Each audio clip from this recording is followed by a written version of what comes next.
안녕하세요. 저는 네일숍을 운영하는 30대 여자입니다. 손님에게 네일을 하며 이런저런 사연을 많이 들었지만 제가 사연의 주인공이 될 줄은 꿈에도 생각하지 못했네요.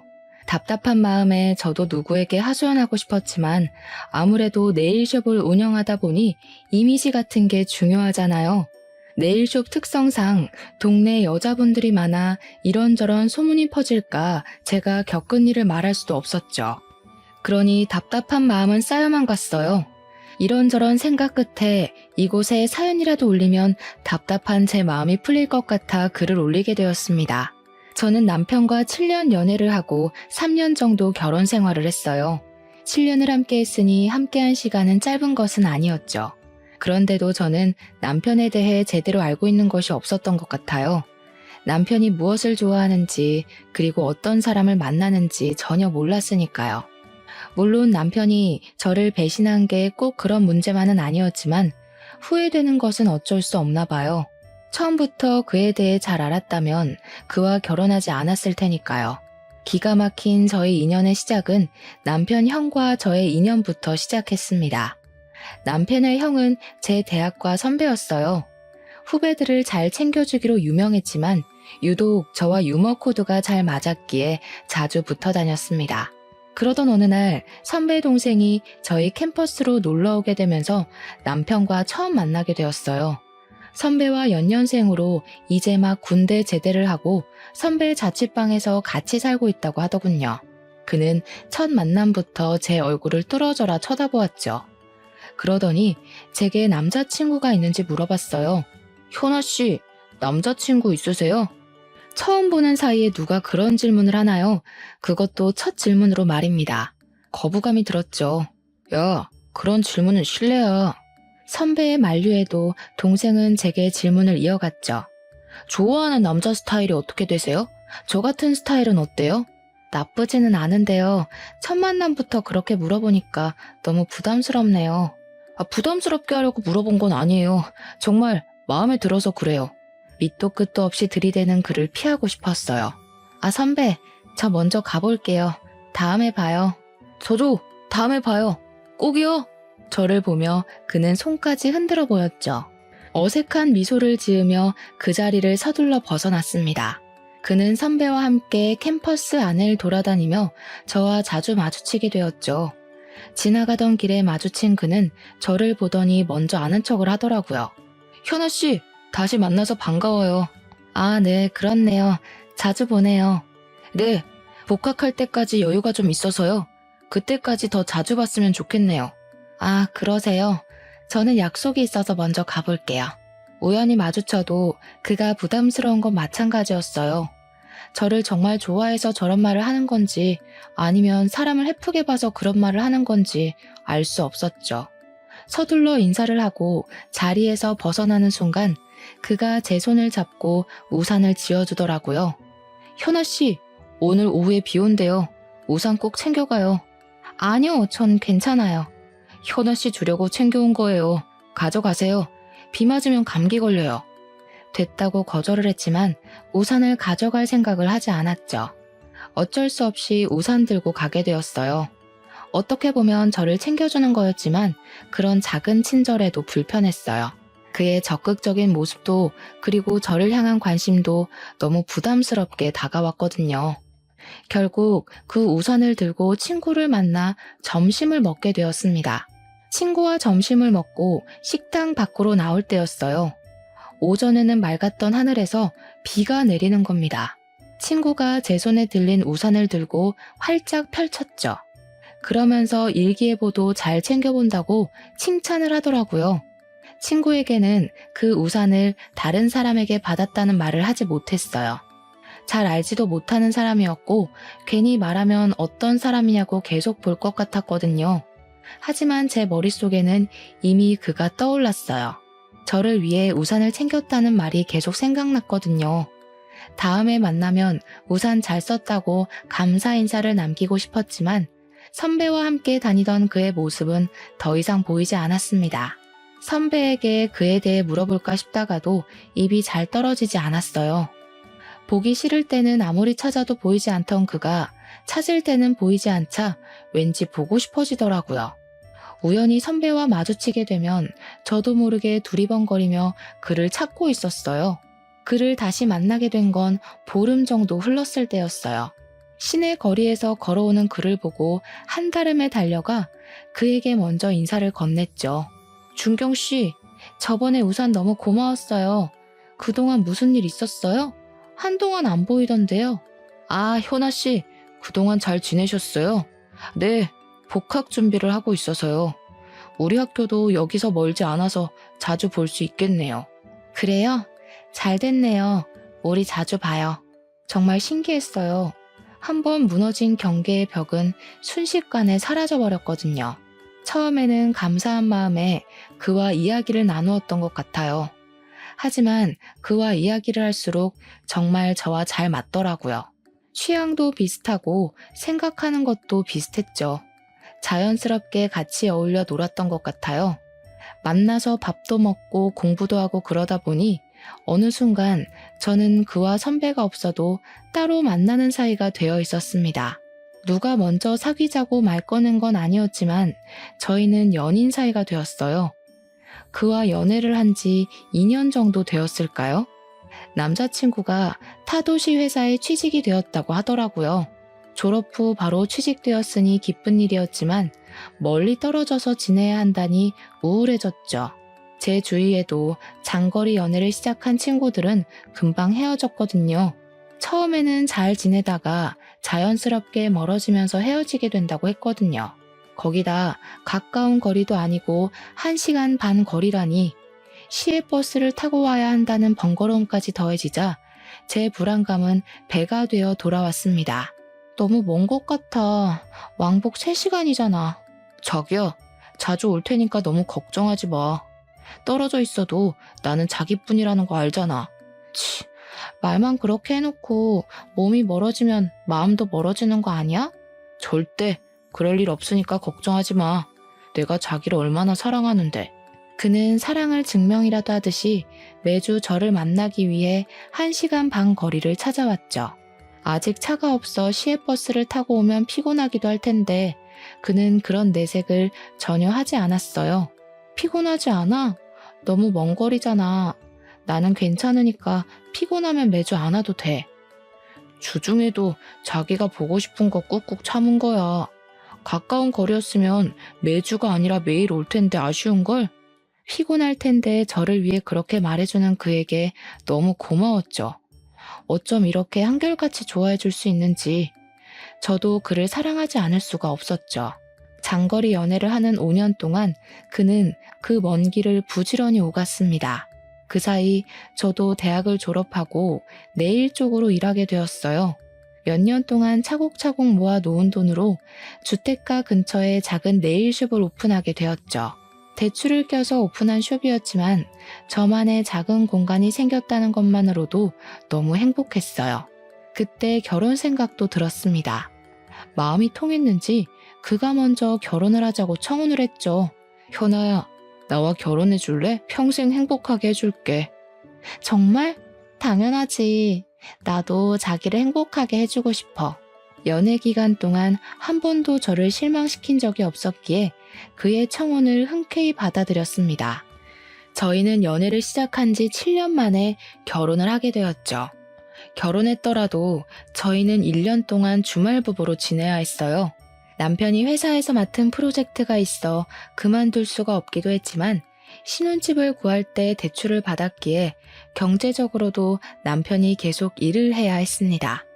하지만 결혼했어도 혼자 지내는 시간이 길어지자 외로웠어요. 결혼하고도 텅 빈 집에 홀로 있으려니 정말 결혼한 게 맞는지 연애할 때와 달라진 게 없어 보였습니다. 그때는 떨어져 지내는 외로움이 너무 컸던 것 같아요. 언제 다시 함께할지 모르는 시간이 더욱 길게만 느껴지기도 했죠. 당시에 저는 제 네일숍을 정리하고 남편이 사는 지역으로 내려가고 싶었어요. 그래서 남편에게 넌지시 말을 꺼냈습니다. 자기야, 내가 자기 곁으로 갈까? 떨어져 지내다 보니까 너무 외로워. 자기 곁에 있고 싶어. 어구, 남편이 없어서 그렇게 외로워? 그런데 겨우 거기서 자리 잡았는데 여기 오면 다시 처음부터 시작해야 하잖아. 다시 생각해보는 건 어때? 우리 결혼한 지 1년이나 됐는데 연애할 때랑 하나도 달라진 게 없는 것 같아. 아이라도 있으면 결혼했다는 게 실감이라도 날 텐데 언제까지 이렇게 지내는 건 싫어. 처음부터 다시 시작하더라도 자기랑 같이 있고 싶어. 그렇지만 우리 아직 아파트 대출도 남았는데 자기가 내려오는 건 아닌 것 같아. 이번 프로젝트 끝나면 내가 이직하는 게 어떨까? 외로워도 조금만 참아. 반년 뒤 남편은 회사를 정리하고 제 곁으로 오게 되었죠. 남편은 직장을 이직해야 했지만 저와 함께 한다는 것만으로도 정말 좋아했어요. 남편과 함께 있으니 자연스럽게 아이를 원하게 되었죠. 그 전에는 남편과 떨어져 지내서 아이가 안 생긴다고 생각했지만 같이 지내도 아이는 쉽게 생기지 않았어요. 시부모님도 남편과 같이 지내고 난 후부터 은근히 아이를 기다리시기 시작하셨어요. 너희 아이가 아직이냐? 이제 같이 사니까 서둘러 가져라. 그래야 부부 사이도 더 돈독해지는 거야. 네, 어머니. 저희도 아이를 가지려고 하는데 빨리 안 찾아오네요. 뭘 기다려. 요즘 다들 병원에서 가지더라. 너희도 괜히 기다린다고 마음고생하지 말고 병원 가서 만들어. 병원에 가서 아이를 가지라는 말에 처음에는 거부감이 들었어요. 아이를 낳고 싶은 건 맞지만 굳이 그렇게까지 해서 아이를 가져야 하나? 하는 생각이 들었거든요. 그런데 남편이 아이들만 보면 발길을 멈추고 한참을 쳐다보더라고요. 자기야, 아이 너무 귀엽지 않아? 아이들은 정말 천사 같아. 자기 닮은 딸 낳으면 정말 예쁠 텐데. 남편이 아이를 좋아하는 건 알고 있었지만 이렇게 자신의 아이를 원하고 있을 줄은 생각하지 못하고 있었죠. 아이를 그렇게 원하니 저도 의술의 도움을 받아서라도 아이를 가져야겠다고 생각했죠. 결국 난임 전문 병원을 찾아가게 되었습니다. 병원에만 가면 바로 생길 줄 알았던 아이는 인공수정 3번으로도 생기지 않았죠. 그때 제게 의사 선생님이 시험관을 해보는 게 어떠냐고 말하더군요. 인공수정까지 했는데 여기까지 와서 아이를 갖는 걸 포기할 수는 없었습니다. 저희 부부가 시험관을 시작할 때쯤이었어요. 아주버님이 좋아하는 사람이 생겼다고 말했죠. 대학 내내 여자에게 관심조차 주지 않았던 선배에게 여자가 생겼다니 놀라움에 입을 다물지 못했어요. 나 좋아하는 사람 생겼어. 부모님에게 보여드리기 전에 너희에게 먼저 소개해주려고 하는데 이번 주 토요일쯤 괜찮아? 아주버님의 연애 소식에 가장 좋아한 사람은 바로 남편이었죠. 진짜? 당연히 시간 없어도 만들어야지. 축하해, 형. 무슨 마음 먹고 연애를 시작한 거야? 정말 좋은 사람이야. 너희도 만나보면 정말 마음에 들 거야. 아주버님은 저희 마음에 들 거라고 호언장담했죠. 그래서였을까요? 남편은 토요일이 되기를 학수고대하면서 기다리고 있었죠. 처음 본 아주버님의 여자친구는 참 작고 귀여운 얼굴을 하고 있었어요. 얼굴도 조망만한데 그 얼굴 안에 오밀조밀 이목구비가 들어있는 게 신기할 정도였어요. 성격도 얼마나 서글서글한지 참 좋아 보였어요. 안녕하세요. 처음 뵙네요. 잘 지내봐요, 형님. 제가 형님이라고 말하자 그분은 손을 가리고 웃으며 부끄러워하더라고요. 형님이라니 너무 부끄러워요. 그래도 그렇게 들으니까 기분이 너무 좋네요. 화기애애한 저희 분위기와 다르게 남편은 저녁 식사 내내 얼굴이 잔뜩 굳어 있었죠. 형님이 화장실에 간 사이에 남편은 아주버님에게 헤어지라고 다그치더라고요. 형, 저 여자랑 헤어져. 느낌이 너무 안 좋은 것 같아. 왠지 싸한 게. 헤어지는 게 좋을 것 같아. 너 무슨 말을 그렇게 해. 느낌이 안 좋다니. 그런 사람 아니야. 오늘 처음 만났잖아. 얼마나 좋은 사람인데. 조금 더 겪어보고 헤어지라고 말해. 한 번이라도 잘 지내보려고 노력이라도 해봐. 형이 너무 순진해서 그래. 나중에 후회하지 말고 헤어져. 내 말 듣고 손해볼 거 없다니까. 직설적이고 적극적인 남편과 다르게 아주버님은 정말 차분한 호수 같은 사람이었어요. 아주버님의 다그침에도 남편은 굽힐 줄 몰랐죠. 아주버님도 이번에는 화가 났는지 조금 높아진 음성으로 되받아쳤습니다. 나는 헤어질 생각 없으니까 너도 다시는 헤어지라는 말 꺼내지 마. 남편은 살짝 일그러진 아주버니 얼굴에 입을 다물었어요. 남편은 가끔 제게 형은 참을성이 좋지만 한번 터져버리면 정말 끝장을 볼 생각을 해야 한다고 말하고는 했어요. 그래서 남편은 더 이상 말하지 않았죠. 아주버님의 연애 소식은 시댁의 이슈거리가 되었습니다. 예비 형님이 시부모님께 인사를 하자 무뚝뚝했던 저희 아버님까지 살살 녹이더라고요. 살짝 애교 섞인 목소리를 내면서 아버님께 애교를 부리곤 했죠. 아버님, 정말 잘생긴 것 같아요. 우리 준석 씨가 누구를 닮았나 했더니 아버님을 닮았네요. 물론 어머님도 미인이시지만 아버님 유전자를 조금 더 가진 것 같아요. 형님의 칭찬에 아버님의 입꼬리가 승천하기 시작했죠. 아직 아주버님과 결혼 전이었지만 이미 시댁 식구에게는 큰 며느리로 통하고 있었습니다. 아버님 말끝에 언제나 우리 큰며느리라는 말을 입에 달고 살 정도였죠. 우리 큰며느리 노랗고 동글동글한 과일 좋아한다고 했었나? 아, 망고요? 네, 맞아요. 맞다, 망고. 그래서 내가 사왔지. 작은 애야, 이것 좀 잘라와라. 우리 큰며느리 먹여야겠다. 제가 망고를 썰어오자 아버님이 손수 포크에 찍어 형님 입속으로 넣어주기까지 하는 겁니다. 항상 무뚝뚝했던 아버님의 저런 모습을 볼 줄이야 너무 놀라웠어요. 놀란 건 저뿐만이 아닌 것 같았습니다. 제 옆에 앉아 계신 어머님이 중얼거리기 시작하셨죠. 연병할 노인네, 나한테 저렇게 했어봐. 이미 입안에서 사탕처럼 굴어줬지. 아주 그냥 둘이서 죽이 착착 맞아서 쇼핑하러 다니고 난리가 났다. 아버님과 죽이 잘 맞았던 형님은 어머님을 제외하고 둘이서 쇼핑하러 다닐 정도로 친하게 지내고 있었죠. 그 친화력이 저는 부러울 정도였습니다. 형님은 사람에게 벽이 없는 건지 신기하기도 했죠. 남편도 그 모습에 불만이 많아 보였습니다. 자기는 형수랑 친하게 지내지 마. 알았지? 아무래도 보통 내기가 아닌 것 같아. 왜 그렇게 남편은 형님을 싫어하는 건지 도통 이해가 되지 않았어요. 시댁 식구들과 잘 지내고 허물없이 지내면 좋은 거 아닌가요? 첫 만남 자리에서부터 형님을 경계하고 멀리하는 남편이 이상해 보일 정도였죠. 저희가 아주버님께 형님을 소개받은 지 3개월 정도가 지났을까요? 어느 순간 남편이 형님과 정말 죽이 잘 맞을 정도로 잘 지내기 시작했어요. 아, 형수, 고향이 광주예요? 저 거기서 오랫동안 살았어요. 전에 다니던 회사가 거기였거든요. 아, 정말요? 우와, 이런 우연이 다 있네요. 꼭 동양 사람 만난 것 같아서 너무 좋네요. 둘은 같이 공유할 것을 찾았는지 한참을 이야기하더라고요. 남편의 달라진 모습을 보고 가장 좋아했던 사람은 바로 아주머님이셨어요. 거봐, 나쁜 사람 아니라고 했잖아. 정말 좋은 사람이야. 미안, 형이 너무 숫기 없는 사람이다 보니까 괜히 걱정돼서 그랬어. 형님과 남편은 한번 말을 트기 시작하자 정말 빠르게 서로 친해지기 시작했어요. 형님은 이곳에 아직 친구가 없다면서 저와 친해지고 싶다고 했죠. 그러면서 자연스럽게 저희 집으로 왕래를 하게 된 것 같아요.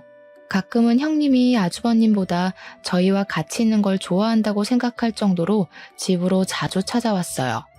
그런데 저보다 남편과 더 장단이 더 맞아 보였습니다. 둘이서 이야기하는데 제가 낄 틈이 없어 보였죠. 그래도 남편이 전처럼 형님을 경계하는 것보다 이게 더 낫다 싶었어요. 이제 곧 한 가족이 될 사이라고 생각했으니까요. 하지만 저를 당황스럽게 하는 건 따로 있었죠. 그걸 뭐라고 표현해야 될까요? 패션에 대한 조언이라고 해야 하는 걸까요? 함께 식사하는 자리에 남편이 제가 골라준 하늘색 남방 셔츠를 입고 나간 적이 있었어요. 파스텔 톤이 아닌 청색에 가까운 셔츠였죠. 형님은 남편이 입은 셔츠를 보더니 옷이 안 어울린다고 하더라고요. 서방님, 그 색 잘 안 받는다. 좀 더 파스텔 톤이 어울리는데. 서방님 피부톤이 조금 어두운 편이잖아요. 더 밝은 색 입어요. 저희 남편 피부 그렇게 어두운 편 아닌데요. 여름이라서 조금 타서 그래요. 서방님은 원래 살짝 어둡지. 형님 말에 당황스러웠어요. 제 남편 피부톤을 제가 더 잘 알지 않겠어요? 물론 남편이 백옥 같은 피부는 아니었지만 그렇다고 옷을 골라 입을 정도의 피부톤을 가지고 있는 건 아니었거든요. 그런 일은 그것뿐만이 아니었어요. 제가 남편에게 골라준 향수가 남편 이미지와 다르다면서 새로운 향수를 사준다든지 제가 사준 가방이 들고 다니기 불편해 보인다며 다른 가방을 선물해 주었죠. 이런 걸 어떻게 받아들여야 할지 너무 난감했어요. 제가 보기엔 도가 지나친 오지랖처럼 보였거든요. 형님 너무하는 거 아니야? 내가 그렇게 센스가 없어? 왜 당신한테 사주는 것마다 꼬치꼬치 지적하지? 남편은 핸드폰을 보면서 시큰둥하게 대답했어요. 왜? 신경 써주면 좋은 거 아니야? 관심 있으니까 그런 말도 해주는 거지. 남편 말에 정말 별일도 아닌 일에 신경 쓰고 있는 건지 머리가 아팠어요. 손가락으로 관자놀이를 꾹꾹 눌렀죠. 너무 스트레스 받지 마. 안 그래도 시험관 때문에 신경이 너무 예민해진 거 아니야? 별일도 아니잖아. 당시에 남편 말대로 지속적인 시험관 실패로 정말 예민해졌나 싶기도 했어요. 계속 임신에 실패해서 마음이 우울하기도 했거든요. 원인이라도 확실하게 있는 난임이면 모를까 둘 다 정상이라는데 아이는 계속 생기지 않았으니까요. 그러다 며칠 후 어머님 생신으로 시댁에 방문하게 되었을 때 일이었어요. 점심때 시댁 식구들이 모이기로 하면서 저는 이른 아침부터 시댁으로 가서 음식 준비를 해야 했죠. 밖에서 먹으면 편하겠지만 아버님의 까다로운 식성 때문에 집에 와서 외식은 거의 꿈도 못 꿀 일이었거든요. 그렇다고 시어머니 생신에 어머님이 밥상을 차리라고 할 수는 없잖아요. 어쩔 수 없이 제가 음식 장만을 떠맡게 되었죠. 한참 부엌에서 음식 장만을 하는데 거실에서 시댁 식구들이 이야기하는 목소리가 들렸어요. 어머님, 아버님, 저희 아기 가졌어요. 아이고, 우리 큰며느리 시집 오기 전부터 이렇게 예쁜 집만 골라 할까. 형님과 아주버님이 혼전 임신을 했다고 시댁 식구들 앞에서 말하고 있었죠.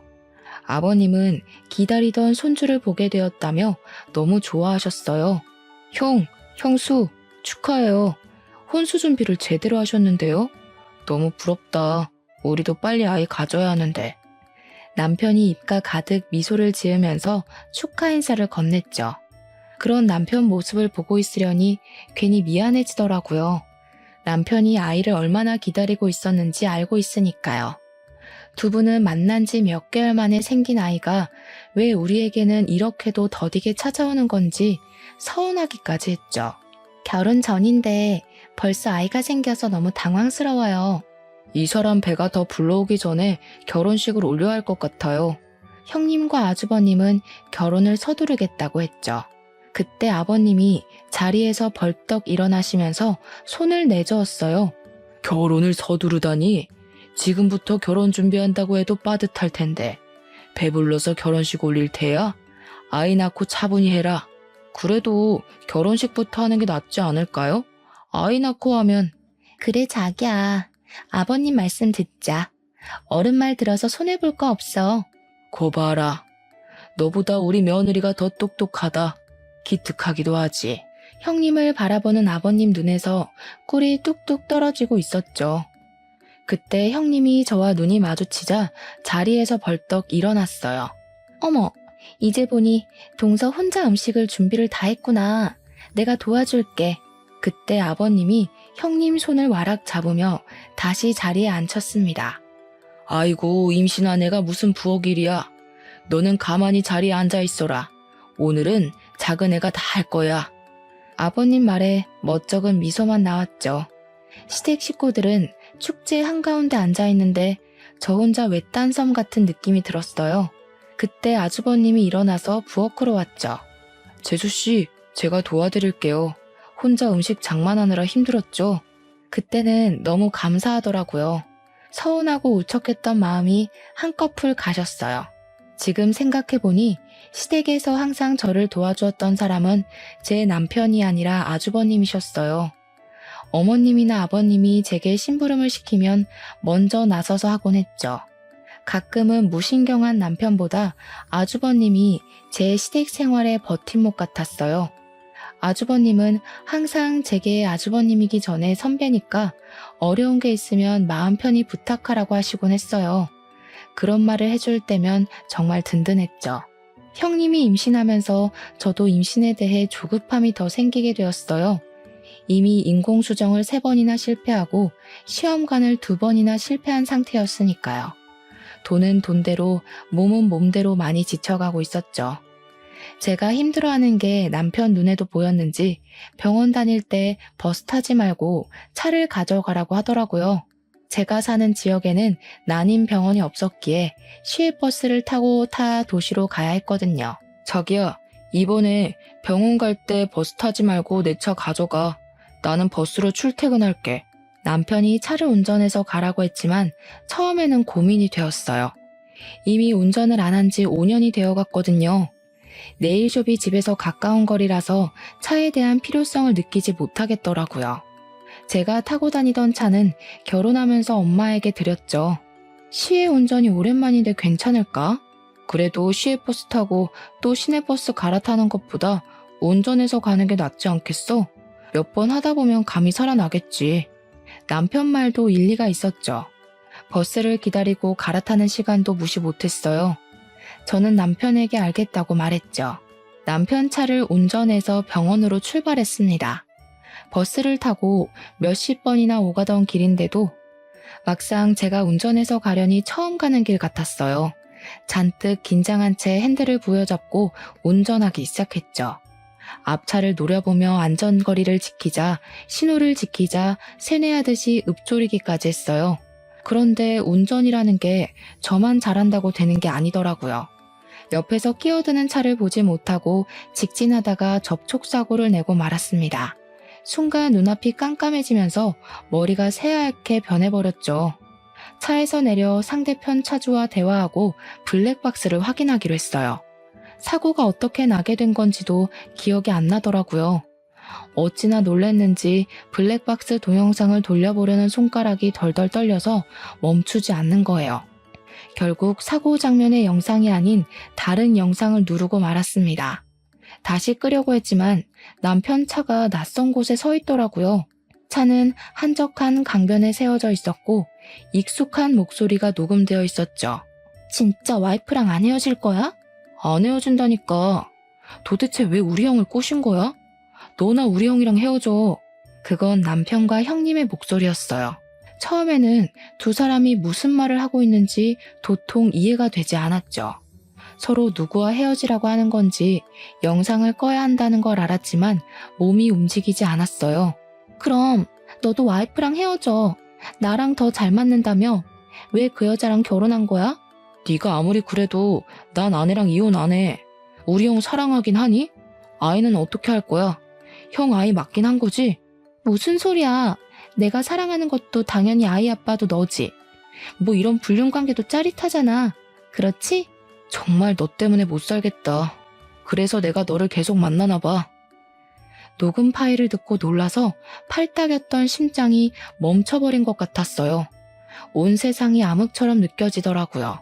차창을 두드리며 상대편 차주가 어떻게 처리할 거냐고 물어보았지만 저는 입이 덜덜 떨려서 아무 말 할 수가 없었죠. 그 후 상대편 차주와 제가 접촉사고를 어떻게 처리했는지조차 기억나지 않더라고요. 그만큼 남편의 외도는 정신적으로 엄청난 충격을 주었습니다. 블랙박스에 녹화된 파일을 더 열어보아야 하나? 아니면 보지 말아야 하나? 고민이 되었어요. 저는 다시 판도라의 상자를 열고 말았습니다. 그 뒤 영상이 제 오해를 풀어주길 바랬거든요. 이렇게 나랑 자주 만나도 돼? 형이 의심하지 않아? 몰래 나왔지. 그 사람 내 말이라면 파트로 매주를 만든다고 해도 믿으니까 걱정하지 마. 당분간 못 만날 거야. 아내한테 내 차 가지고 병원 다니라고 했거든. 아내가 지금 많이 힘들어해서. 진짜 그 여자랑 아이 가질 거야? 당신 아이는 내 뱃속에 있다니까. 그 여자랑 헤어져. 그럼 우리 둘이 아이 키울 수 있어. 아이 가지고 싶다면서 아이도 못 낳는 여자랑 왜 사는 거야? 난 아내랑 헤어질 생각 없다니까. 그만 포기해. 그 아이는 내 아이가 아니라 형 아이여야 해. 애처가 나셨네. 내가 이래서 그 여자를 좋아하지 못하겠다니까. 정말 볼수록 짜증나 죽겠어. 적당히 해, 티 안 나게. 이런 사이를 뭐라고 말해야 하는 걸까요? 명백한 불륜관계였지만 그것보다는 공생이라고 해야 할까요? 이 기이한 관계에 대해 정확한 정의를 내릴 수가 없더라고요. 이미 남편과 형님은 아주버님을 통해 만나기 전부터 아는 사이였어요. 남편은 오래전부터 저와 주말에 만났다면 형님을 주중에 만나고 있었던 거죠. 더욱더 놀라웠던 건 형님은 이미 예전부터 남편에게 다른 여자 있다는 걸 알면서도 만났다는 거예요. 남편이 직장을 그만두고 제 곁으로 오자 남편을 따라 이사를 하고 남편에게 접근하기 위해 아주버님을 이용했다는 거였습니다. 이런 걸 사랑이라 말해야 하는 건가요? 집착이라고 해야 하는 걸까요? 그리고 남편은 결국 형의 여자라는 것을 알면서 다시 형님과 만난 거죠. 문득 정신을 차리고 보니 아주버님 회사 앞이더라고요. 저도 모르게 지금 이 순간 가장 먼저 떠오른 사람이 아주버님이었어요. 같은 피해자로서 그리고 가장 효과적으로 두 사람에게 복수할 수 있는 사람이니까요. 아주버님, 저 지금 회사 앞인데 저랑 잠시 차 한잔 마실 시간 있을까요? 제 말에 아주버님은 회사 앞 카페로 한달음에 달려왔죠. 얼굴이 안 좋아 보여요. 무슨 일인데 둘이 해결해야 한다는 거예요? 아주버님 질문에 아무 대답하지 않고 핸드폰으로 옮긴 블랙박스 파일을 보여주었습니다. 처음에는 살짝 미소가 섞여있던 얼굴은 순식간에 딱딱하게 굳어가고 있었죠. 아무 말 없이 이런 내용을 보여드려서 너무 죄송해요. 하지만 저도 이 상황을 어떻게 설명해야 할지 모르겠더라고요. 제 핸드폰을 들고 있는 아주버님의 손이 달달 떨리고 있었습니다. 아주버님은 제게 핸드폰을 건네준 뒤 남편에게 전화를 걸었죠. 야, 너 어디야? 거기서 기다려. 금방 갈 테니까. 그리고 의자를 박차고 밖으로 뛰어나가시더라고요. 저는 놀라서 아주버님을 뒤쫓아 나갔습니다. 10년 넘게 아주버님을 봐왔지만 화를 내는 모습은 처음 보는 모습이었죠. 아주버님을 쫓아간 곳은 저희가 있는 곳에서 멀지 않은 공원이었습니다. 그곳에는 남편과 형님이 같이 있었죠. 아주버님은 남편을 향해 달려가더니 다짜고짜 주먹을 날렸습니다. 놀란 형님이 두 사람 사이를 막아섰어요. 도대체 왜 싸우는 거예요? 이러지 마세요. 그래, 맞을 땐 맞더라도 이유는 알고 맞자. 너희 둘 언제부터 만났던 거야? 형님과 남편은 아주버님 말에 두 눈을 동그랗게 뜨며 그게 무슨 말이냐고 되물었죠. 그게 무슨 말이에요? 혹시 지금 같이 있어서 오해했나 본데요. 다음 달 당신 생일 선물 골라주라고 부탁했어요. 도대체 왜 그래? 형, 오해가 있으면 말로 풀어. 괜히 주먹부터 들이대지 말고. 아주버님은 두 사람과 말이 통하지 않는다는 것을 깨달았는지 제 핸드폰을 들고 블랙박스 녹음 파일을 틀었습니다. 녹음된 둘의 목소리를 듣고 남편의 얼굴이 새파래졌죠. 형, 자기야, 아니야, 오해라고. 내가 다 설명할 수 있어. 내 말 들어봐. 오해? 무슨 오해? 그 블랙박스 녹음을 듣고서도 오해라고 말하는 거야? 다 설명할 수 있다니까. 정말이야. 너는 이 상황까지 됐는데도 와이프 안에 변명할 셈이야? 그냥 사실대로 말해. 우리 만나고 있다고 당당하게 말하라고. 조용히 해. 나는 아내랑 헤어질 생각 없다고 했잖아. 이게 다 너 때문이야. 네가 찾아오지만 않았어도 형도 나도 잘 살았을 거라고. 지금 이 모든 게 내 탓이라는 말이야? 네가 찾아왔을 때 좋아하던 사람은 바로 너 아니었어? 네 형을 만나고 있어도 나를 만난 건 너야. 형님은 순식간에 남편을 밀어버렸어요.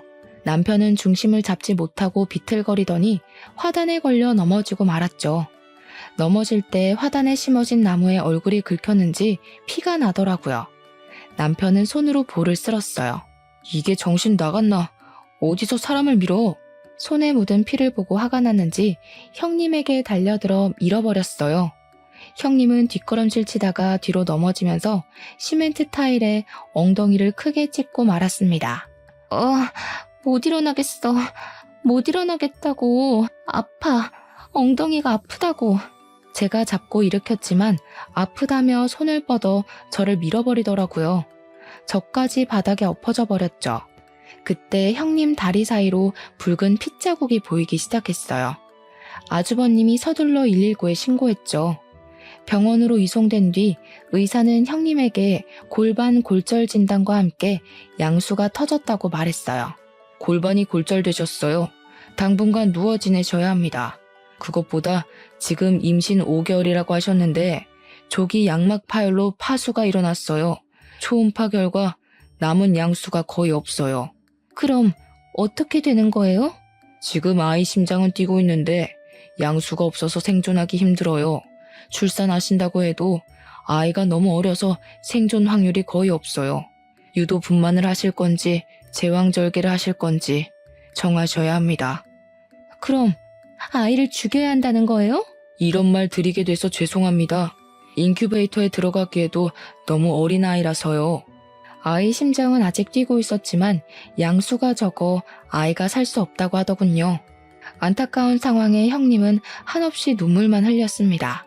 이런 결과를 원한 게 아니었는데 아이가 잘못되니 죄책감이 밀려 들어오더라고요.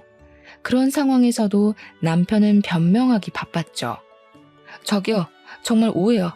나 형수랑 아무 관계도 아니야. 아니, 전에 몇 번 만난 건 맞는데 클럽에서 만났거든? 정말 오해하지 마. 사랑 그런 거 아니었어. 자기랑 멀리 있다 보니까 외로워서 몇 번 만났는데 거머리처럼 달라붙더라고. 심지어 나를 따라서 여기까지 쫓아왔잖아. 아이가 죽었는데 자기 변명을 하기 바쁜 남편 모습에 정남이가 뚝 떨어지더라고요. 지금 당신 아이가 죽었는데 그런 말이 나와? 누가 내 아이라는 거야? 아니라니까. 형 아이를 자꾸 내 아이라고 우기는 거야. 전에 내가 만났던 여자라고 형한테 말할 수도 없고 내가 어떻게 하겠어. 더는 남편과 말도 섞기 싫어졌죠. 이미 상황이 이렇게 됐으니까 우리 이혼하자. 나는 이제 당신에 대한 신뢰도 믿음도 잃어버렸어. 난 당신하고 이혼할 생각 전혀 없어. 남자들 바람 피우는 거 한순간이야. 결국 조강지처한테 돌아온다는 말도 못 들어봤어. 결국 바람 피운 거 인정하는 거지? 당신이 이혼 못하겠다면 소송할 거야. 나는 더 이상 당신이랑 더러워서 못 살겠어. 바람 피운 것도 모자라서 이 핑계 저 핑계만 대는 모습이 정말 정남이 떨어진다. 남편도 화가 났는지 저를 향해 소리를 버럭 지르더군요. 뭐? 더러워? 정남이 떨어져? 이혼 소송? 그래, 하려면 해봐. 누가 이기나 보자고. 저희 부부는 재산 분할에 합의를 보지 못하고 결국은 이혼 소송까지 가게 되었습니다. 저는 남편 불륜으로 이혼하게 되었으니 위자료와 정신적 피해 보상을 요구했고 남편은 제가 이혼하기 위해 본인에게 불리한 증언을 내세운다고 우기고 있었죠. 법원에서 다시 만난 남편은 정말 당당해 보였어요.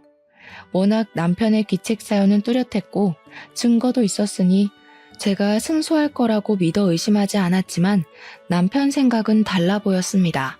그 블랙박스 영상 증거로 사용 못해. 뉴스도 안 봤어? 불법 녹음은 증거 능력이 되지 못한다고. 결국 내가 바람 피웠다는 증거가 되지 못한다는 거지. 그래? 두고 보자. 당신이 나를 속이고 형님을 사람을 만나온 게 1, 2년이 아닌데 증거가 그것밖에 없겠어? 찾아보면 더 나오겠지. 그래, 할 수 있으면 해봐. 법이 그렇게 호락호락한 것 같아? 왜 그렇게 당당할까 했더니 블랙박스 파일이 증거로 채택되지 않을 거라고 확신하고 있었죠. 하지만 치열한 공방 속에 법원은 제 손을 들어주었습니다. 통신비밀보호법에 블랙박스 녹음은 해당하지 않는다는 이유였어요. 제가 강제로 설치한 게 아니었고 남편이 설치한 블랙박스에 우연한 사고로 제가 듣게 된 것이었으니까요. 저는 남편에게 위자료와 정신적 피해 보상을 받고 이혼하게 되었습니다. 법원을 나오면서 남편은 패소한 게 분한지 소리를 지르더군요. 아, 말도 안 돼. 이런 개 같은 경우가 어디 있어. 내 차 블랙박스를 강제로 받는데. 어디 있긴 여기 있지. 아직 대한민국에 정의가 있다는 거 아니겠어? 당신이 나를 속이고 형을 속이고 우리 둘을 농락한 벌에 비하면 너무 가볍지 않아? 나는 지금도 당신을 용서할 수가 없어. 당신 생각하면 아직도 치가 떨린다고. 지금도 반성조차 하지도 않잖아. 그래서 당신하고 이혼한 거야. 불륜이 아니라 뭘 잘못했는지 모르는 것 같아서 말이야. 저는 법원에서 두 눈을 크게 뜨고 저를 바라보는 남편을 두고 정류장으로 향했습니다. 아마 남편은 시간이 더 흐른다고 해도 자신이 어떤 잘못했는지 모르겠죠. 처음에는 당당하고 자신감 넘치는 그 모습이 사랑스러웠지만 이제 그 당당한 모습에 실망스러웠어요. 제가 사랑한 사람이 저렇게 못났던 사람이었을까 싶었죠. 그때 익숙한 차 한 대가 제 앞에 멈췄습니다. 아주버님 차였죠. 재수씨, 타세요. 데려다 드릴게요. 아무 말 없이 아주버님 차에 올라탔죠. 어쩌면 저보다 더 치명적인 상처를 입은 사람은 아주버님이셨으니까요. 저야 남편이랑 이혼하면 끝이지만 아주버님은 자신을 속이고 농락한 사람이 핏줄로 이어진 혈연이잖아요. 조용한 차 안에서 먼저 말을 꺼낸 사람은 아주버님이셨습니다. 동생 대신 제가 사과할게요. 사실 우리 관계가 이렇게 끝나는 것이 너무 아쉬워요. 그냥 좋은 선배와 후배로 남았으면 어땠을까 생각해요. 그럼 계속 얼굴 보고 살 수 있지 않을까요? 좋은 인연이 아니었으니 이렇게 된 거겠죠. 이게 왜 아주버님 탓이에요? 아주버님도 결국 피해자잖아요. 사실 내가 먼저 너를 좋아했어. 동생보다 먼저 말이야. 동생에게 네 이야기를 한 적이 있거든. 그런데 그 녀석이 궁금하다고 네 얼굴을 보고 온 뒤 사귀고 싶다고 조르기 시작하더라고. 난 당시에 너를 좋아한다고 말하지 못했어. 아주버님의 뜬금없는 고백에 놀랐습니다. 아무 말 하지 않고 두 눈을 동그랗게 뜨고 있자 멋쩍은 미소를 짓더라고요. 지금 와서 너랑 뭘 하겠다는 건 아니고 그때 내가 조금 더 솔직했더라면 네가 이런 일을 겪지 않을까 하고 말이야. 한 번도 아니고 두 번이나 내가 좋아하는 사람을 가로채가니까 당시에는 화가 너무 났었어. 그런 모습 보여줘서 미안해. 그런 일을 겪고 화를 안 내는 게 비정상이죠. 약혼녀가 동생이랑 만나고 있는데 어떤 사람이 제정신이겠어요? 그러게. 지금 생각하면 무슨 매력에 끌렸나 싶긴 한데 아무튼 당연한 거지만 그 사람이랑은 헤어졌어. 그 사람도 이제 준경이한테 오만정이 떨어졌는지 고향으로 돌아가겠다고 하더라고. 뭐 태어나면 돌아가겠지. 짧은 대화였지만 아주버님의 대화를 듣고 많은 생각이 들었죠. 도대체 무엇을 얻기 위해 형님은 이곳까지 온 걸까요? 결국 모든 것을 다 잃었을 뿐인데 말이죠. 그 후 아주버님은 꾸준히 제 네일숍에 찾아왔어요. 처음에는 손님으로 왔다면서 투박하고 커다란 손을 제 앞에 내밀었어요. 손톱 하나하나를 잘라내고 다듬는 동안 제게 말 한마디도 걸지 않더라고요. 그러다가 다음에 또 오겠다는 말만 남기고 가버리는 겁니다. 그리고 며칠 뒤에 또 그 자리에 앉아서 아직 다 자라지도 않은 짧은 손톱을 내밀었어요. 아직 자라려면 한참 남았어요. 2주 정도는 더 있다 오셔야 할 것 같네요. 손톱은 나도 집에서 깎을 수 있어. 그냥 너랑 마주보고 있을 시간이 필요했을 뿐이야. 왜요? 위로가 필요해 보여요? 이혼해서 불쌍해 보여요? 아니, 내가 위로가 필요해서. 밥 한번 같이 먹어줘라. 선배가 부탁할게. 이제 아주버님이 아니라 선배로 남고 싶어서 하는 것 같았죠. 하지만 이미 10년 넘게 선배가 아닌 남자친구의 형, 그리고 아주버님으로 지냈던 사이가 그렇게 쉽게 바뀔 수 있나요? 그래도 저는 후배로서 같이 밥을 먹기 시작했던 것 같아요. 일주일에 한 번, 그러다가 2번 저를 찾아와 밥 먹자, 차 마시자, 심심하니 영화 보자, 별별 요구를 하기 시작했습니다. 처음에는 제 옆에서 저를 지켜보고 챙겨줬던 건 아주버님이란 걸 알았기에 보답으로 거절하지 못했어요. 하지만 1번, 2번 밥 먹고 차를 마시다 보니 어느새 제 옆에는 아주버님이 있다는 것이 익숙해지고 있었어요. 연인인 듯 연인이 아닌 그 관계를 6개월 정도 유지할 때였습니다. 뜬금없이 시댁 식구들이 어떻게 지내고 있는지 궁금해졌죠. 이런 질문 뜬금없는데 시댁 식구들은 어떻게 지내요? 제 말에 아주버님은 난감한 표정을 지었습니다.